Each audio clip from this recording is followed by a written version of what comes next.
Do you struggle hitting the ball cross court or down the line? You go out and play a match and you wanted to go cross and went down the line and your doubles partner hates you? Or you're playing singles and you didn't mean to go down the line, but your opponent's running you?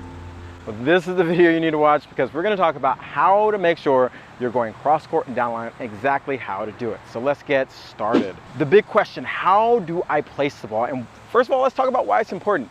Placement is probably one of the most important elements in tennis.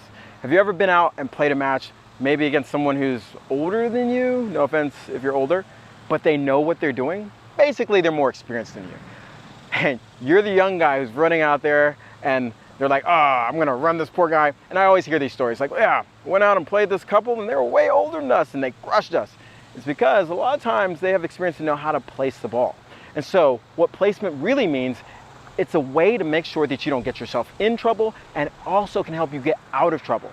And if you lack placement on the tennis court, that is a killer, because so many players are thinking power is the key.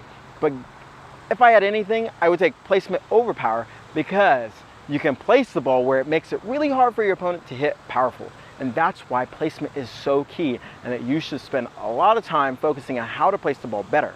Because with consistency and placement, it makes it a lot easier when you're playing singles or doubles. So let's get down to it. What allows us to place the ball on the court? Well, it's really simple, but maybe not that simple. It's simple because the racket face allows us to direct the ball. Now, there's a lot of different information out there. I'm not saying it's right or wrong, but this is where, in my experience, comes down to placing the ball. It really comes down to your timing of where the racket face is looking during contact. So what that means is, if you're making contact right here, and I'm doing this right in front of the baseline so you can see, and my racket face is facing straight, guess where the ball's gonna go? It's gonna go straight. Now, a way I like to use this analogy with people is, imagine that you're going to a party, and the party's at 3 o'clock, so this is 3 o'clock. So if I arrive at 3 o'clock, the ball's gonna go straight. So now that you understand the rules of the game, let's play with this a little bit. If it takes us 15 minutes to get to the party, and I leave at 2:45, I'm gonna get there on time, meaning that the ball is gonna go straight, okay?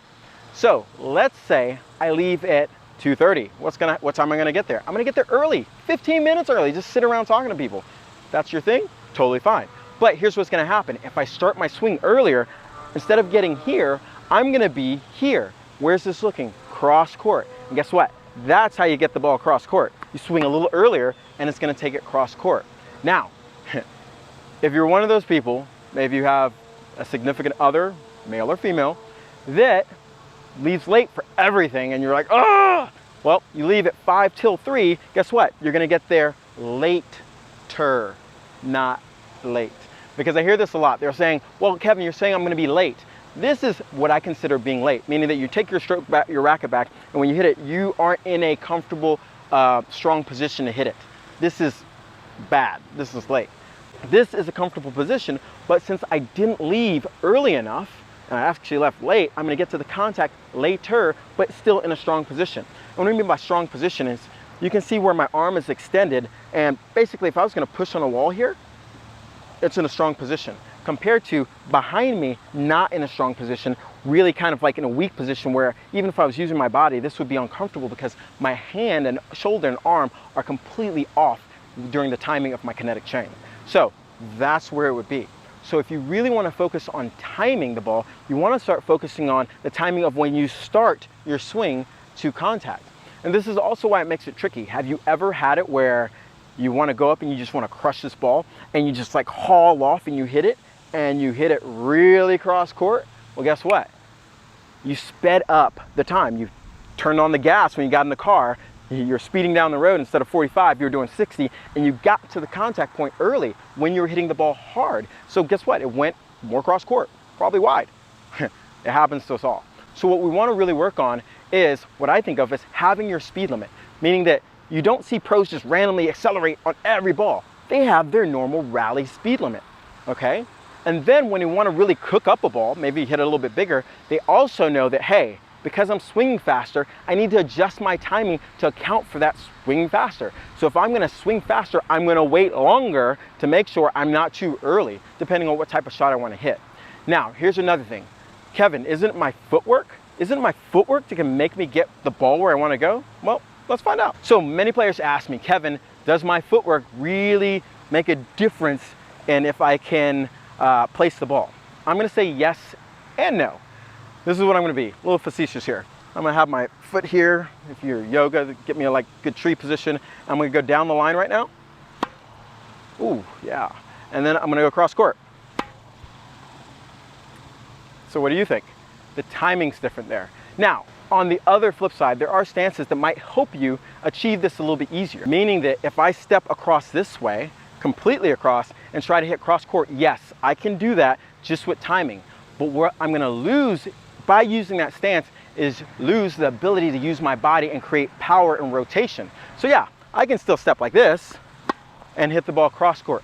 But if I wanna really maximize my placement and consistency and power, what I'm gonna really wanna do is get in a position that allows me to be balanced and rotate, meaning more something like this. Now I can use my body, and if I wanna hit it cross court, I have the use of my rotation and my timing to make sure I can get a ton of power and acceleration on that ball. Just like if I wanna hit cross or down the line from the same position, I can go here and I'll time it, meaning that timing is a really big deal. Now, when you mix the timing with your body's ability to rotate, you have placement plus power and consistency if you get the racket face right, and that's what really matters. So, not to say that footwork doesn't play a part in your placement, it does, but it'll play a part in your ability to rotate and make sure you can use your racket to the best of its ability to create massive amounts of racketed speed while placing the ball. So, if you really want to work on placement, let's do this drill. So a really simple drill. You can actually do this just kind of tossing the ball to yourself. Now, here's a little bit tricky part about when we're doing this drill and you're just tossing it to yourself. It's because you're not having to actually time the ball coming forward. So you have to understand that when I'm hitting cross court, I'm really focusing on making contact a little bit more in front, and when I'm hitting it down the line, I'm really focusing on making contact a little bit later. So what I'm doing is tossing a little bit more in front and swinging early to make sure, since the ball's in front, I'm gonna have to get around to hit it more cross court. And then for the ball down the line, I'm tossing a little bit back more, not late, but just in my strike zone here. Practice this, and then get somebody to toss you balls where you can start focusing on what's the timing to go cross court and then down the line.